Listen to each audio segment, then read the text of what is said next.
नमस्कार दोस्तों, स्वागत है आप सभी का सरकारी एजुकेशन अकेडमी में। मैं आपको पढ़ाऊंगा हिस्ट्री। तो हिस्ट्री इतिहास, इसके बारे में शुरू करते हैं। क्या पढ़ाऊंगा आपको? इतिहास। इतिहास कहते हैं किसे? अतीत का क्रमबद्ध अध्ययन क्या कहलाता है? इतिहास। इसकी एक अलग डेफिनेशन दे सकते हैं कि मनुष्य द्वारा किया गया कोई भी कृत्य, मतलब मनुष्य द्वारा किया गया कोई भी कृत्य इतिहास कहलाता है।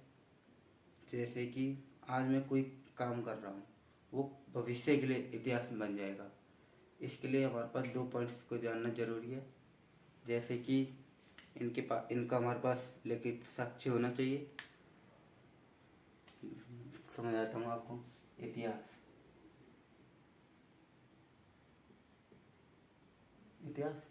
इसको इंग्लिश में बोलते हैं हिस्ट्री। इतिहास कहते हैं अतीत का क्रमबद्ध अध्ययन, सिस्टमेटिक। अतीत का क्रमबद्ध अध्ययन, ठीक है। अब इसी को इंग्लिश में कैसे कहते हैं? 2 पार्ट्स में तोड़ रहती है। एज किसके लिए आता है? व्यक्ति के लिए। और स्टोरी, कहानी, यानी मनुष्य ने कोई भी कार्य किया होगा अतीत में, उसका हम वर्तमान में पढ़ रहे हैं, उसी को किसके अंतर्गत? इतिहास के अंतर्गत। थर्ड, तो मनुष्य द्वारा अतीत में किया गया कोई भी कर्म क्या कहलाता है? इतिहास, जिसको बारे में हमारे पास लिखित साक्ष्य होने चाहिए, ठीक। ये होगा इतिहास की डेफिनेशन। अब इतिहास के बारे में कहते हैं कि इतिहास का जनक कौन है? हेरोडोटस। क्यों? क्योंकि इसी ने सबसे पहले इतिहास को सिस्टमेटिक तरीके से लिखा था। इतिहास को सिस्टमेटिक क्रमबद्ध लिखने का प्रयास किया था। इसकी पुस्तक का नाम क्या है? Historica, the Historica.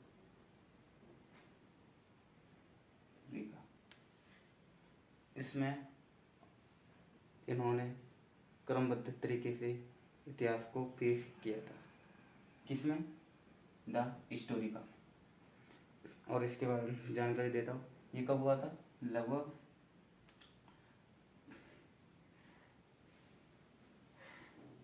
5 शताब्दी ईसा पूर्व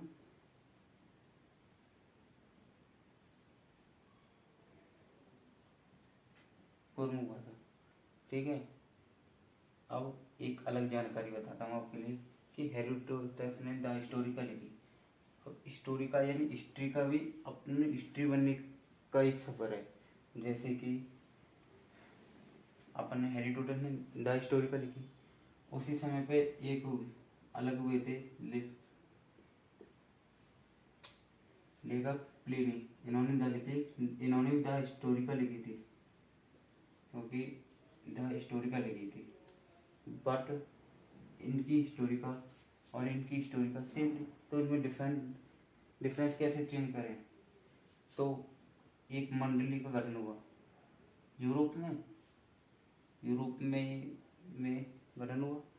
तो उन्होंने क्या किया कि हिस्टोरिका इसको एक सब्जेक्ट के अंदर रख दिया। किसके अंतर्गत? सब्जेक्ट के अंतर्गत। तो इसी को आगे चल के क्या कहते हैं? हिस्ट्री, ठीक है। और इनकी प्लिनी की पुस्तक को द हिस्टोरिका से बदल के क्या हो गया? द नेचुरल हिस्ट्री, ठीक है। तो ये इतिहास की बेसिक जानकारी है। क्या इतिहास की परिभाषा क्या होती है? अतीत का क्रमबद्ध अध्ययन इतिहास कहलाता है। इतिहास का हम तो हिज हिस्टोरी, यानी अपने बारे में कहानी, यानी जो अब मैं वर्तमान में कोई कार्य कर रहा हूँ उस जो अब वर्तमान में कोई कार्य कर रहा हूँ वो भविष्य के लिए क्या बनेगा, इतिहास। और इसके लिए हमारे पास लिखित साक्ष्य मौजूद होनी चाहिए। ठीक है, तो ये इतिहास की परिभाषा के बारे में आगे लिखते हैं, समझते हैं।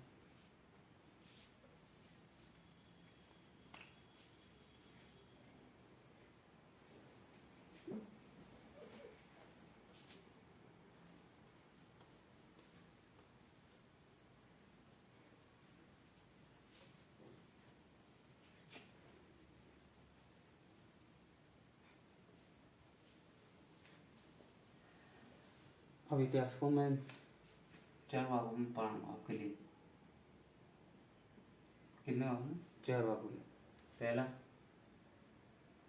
सिविलाइजेशन, सभ्यताएं। उसके बाद गोल्डन एरा यानी स्वर्णिम युग, स्वर्णिम भारत। उसके बाद हर्षवर्धन के बाद भारत।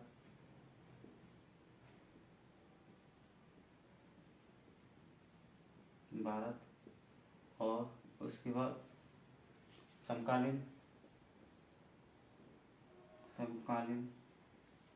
इसमें मुगल सल्तनत आई और मुगल, इनके बारे में पढ़ेंगे। और उसके बाद 18वीं सदी के बाद भारत यानी आधुनिक भारत का उदय हो जाता है। कौन सा? आधुनिक भारत। इन सब के बारे में मैं आपको पढ़ाऊंगा। अपन शुरू करेंगे स्वर्णिम भारत से, ठीक है। और उसके बाद पढ़ाएंगे हर्षवर्धन के बाद भारत, समकालीन भारत, आधुनिक भारत, और सबसे अंत में सभ्यताओं के बारे में पढ़ेंगे, ठीक है। तो अपनी जर्नी की शुरुआत करते हैं और आशा करते हैं कि आप हमारे साथ जुड़ेंगे और जो मैं आपको बता रहा हूँ वो आपको कुछ ना कुछ अचीव यानी गेन करने की कोशिश करेंगे, ठीक है। तो अपन शुरू करते हैं स्वर्णिम भारत। अब स्वर्णिम भारत की शुरुआत के बारे में कहाँ से शुरू करते हैं भाई? अपन का इतिहास तो शुरू से स्वर्णिम था। कब बदला? जब इस पर आक्रमण हुए, उसके बाद ही तो चेंज हुआ था, वरना हमारे इतिहास स्वर्णिम तो था ही। हालांकि अब धीरे धीरे उसी दिशा में प्रवृत्ति कर रहे हैं, ठीक है। अब स्वर्णिम भारत के बारे में पढ़ाते हैं। स्वर्णिम भारत अब इसको कह सकते हैं कि 6वीं शताब्दी ईसा पूर्व के बाद भारत, 6वीं शताब्दी ईसा पूर्व के बाद एक बार आपको एक डिफरेंस बताता हूँ कि ईसा पूर्व और ईसवी में अंतर क्या है।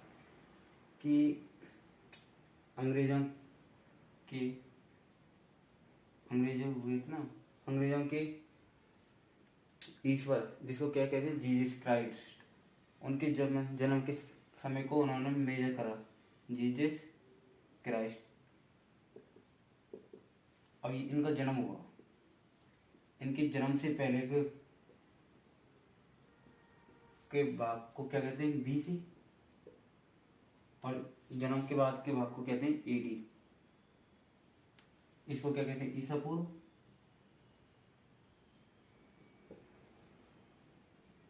और इसको कहते हैं ईसवी, ईसवी,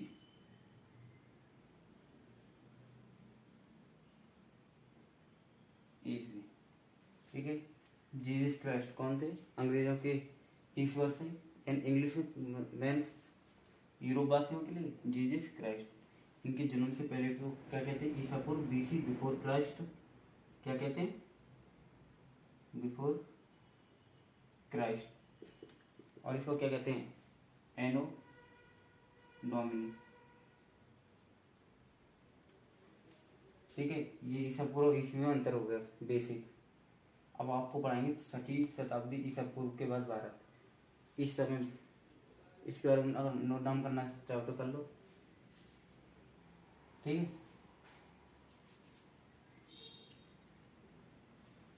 अब मैं आपको पढ़ाता हूँ छठी सब। ये वह समय था जब नए नए धर्मों का प्रसार हो रहा था। इसी के समय छठी शताब्दी ईसा के बाद बौद्ध धर्म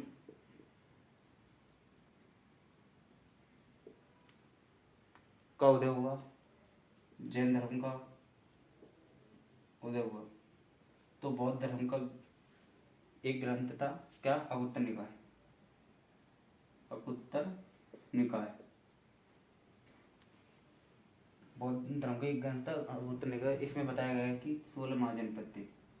16 महाजनपद थे, ठीक है।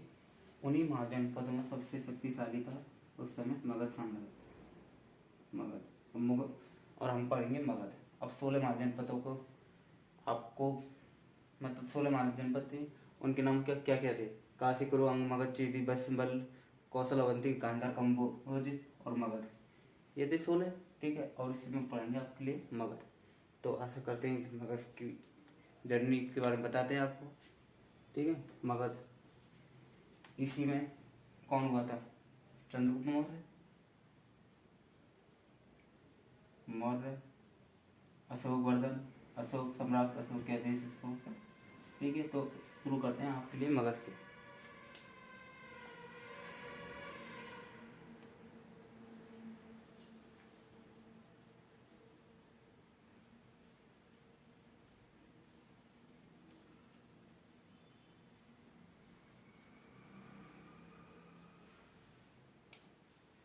मगध साम्राज्य।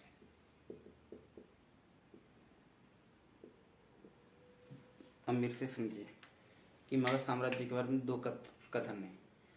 इसकी कहते हैं कि बौद्ध मतलब भगवान बौद्ध हुए थे, बौद्ध, ठीक है। अब इसको हम मानते हैं कि मगध साम्राज्य के समय का यहाँ से। इससे पहले था बृहद्रथ वंश का शासन, बृहद्रथ वंश। और इसके बाद शुरू हुआ हर्यक वंश। कौन सा वंश? हर्यक वंश। इसको हमारे एनसीईआरटी अलाउ नहीं करती। हमारे इतिहास की शुरुआत मानते हैं हर्यक वंश से। पर इसकी बेसिक जानकारी आपको लिए बता देता हूँ कि बृहद्रथ वंश, बृहद्रथ कौन था? यह था जरासंध का नाम सुना होगा महाभारत में आपने। तो जरासंध के पिता से इसी के नाम पे इस वंश का नाम था बृहद्रथ वंश, ठीक है। और बृहद्रथ वंश के बाद आया था हर्यक वंश। कब? जब भगवान बुद्ध का जन्म हुआ था। और उनके ग्रंथ अगुत्तर निकाय में, यानी इनके ग्रंथ थे ना अगुत्तर निकाय, निकाय, उसमें हर्यक वंश के बारे में बताया गया है, ठीक है। अब कैसे? मगध साम्राज्य के पहले भगवान बुद्ध को हमने अपना मेजरमेंट माना कि इस जगह से शुरू होता है हमारा इतिहास। इससे पहले मगध साम्राज्य पे बृहद्रथ वंश के बारे में का शासन था। इसके बाद किसका शुरू हुआ? हर्यक वंश। अब बृहद्रथ वंश कौन था? बृहद्रथ कौन सा? ये जरासंध के पिताजी थे, ठीक। और पिताजी थे, इनके पिताजी के नाम पर ही इस वंश का नाम क्या बना? बृहद्रथ वंश। अब दूसरी बात, हमारी इस चीज को एनसीईआरटी अलाउ नहीं करती कि ये वो इस जगह से मान सकती है कि अगर हमारे एग्जाम में क्वेश्चन आया कि मगध साम्राज्य का प्रथम वंश कौन सा था, तो हर्यक वंश, तो मानी की, ठीक है। तो हर्यक वंश के बारे में पढ़ते हैं आप। हर्यक वंश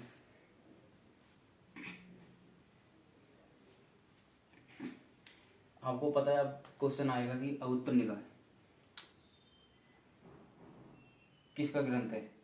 तो बौद्ध धर्म का ग्रंथ है, बौद्ध धर्म का ग्रंथ। अगुत्तर निकाय के अनुसार कितने महाजनपद हैं? 16।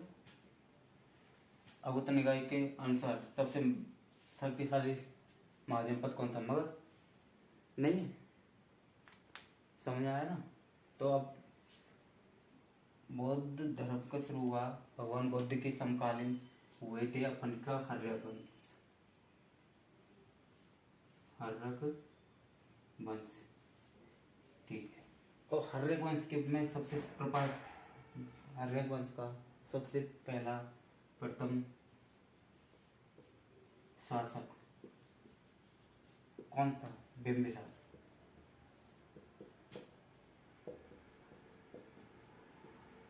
कौन था? बिंबिसार। बिंबिसार बहुत प्रतापी राजा था। इन्होंने अपने साम्राज्य को विवाहों से, मैत्री से, आदि से विस्तार किया। बिंबिसार ने अपने साम्राज्य को विवाह, मैत्री आदि तरीकों से विस्तार किया। बिंबिसार और भगवान बुद्ध समकालीन थे। ठीक है। अब भगवान बुद्ध का ही शिष्य था कौन? बिंबिसार। ठीक है। तो अब आगे बढ़ते हैं। बिंबिसार के बारे में क्वेश्चन क्या आता है कि हर्षवर्धन का प्रथम शासक कौन था? बिंबिसार। ठीक है ना। और क्या आएगा क्वेश्चन? अब बिंबिसार का पुत्र था कौन? अजातशत्रु।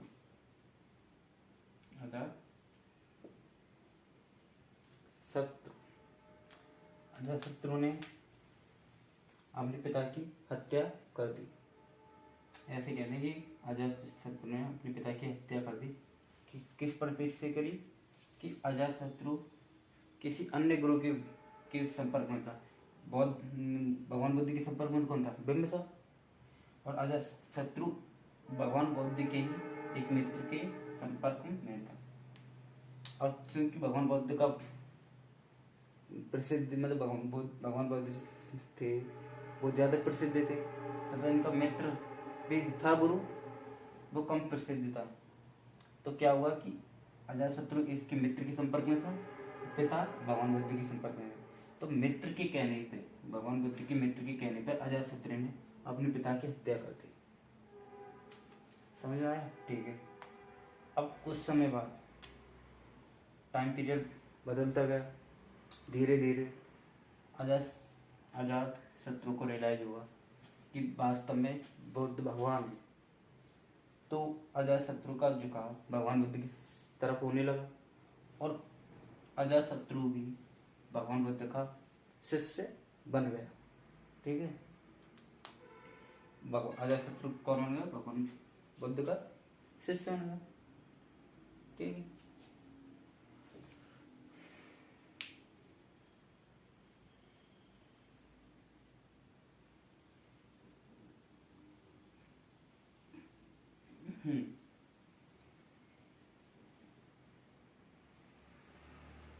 अब मैंने आपको क्या बता, किसके बारे में पढ़ा पहले?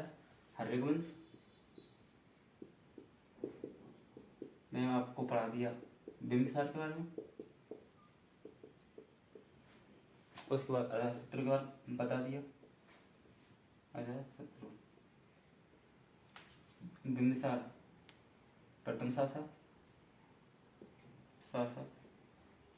अजातशत्रु बिंबिसार का पुत्र, हत्या करा दी। किसके कहने पे?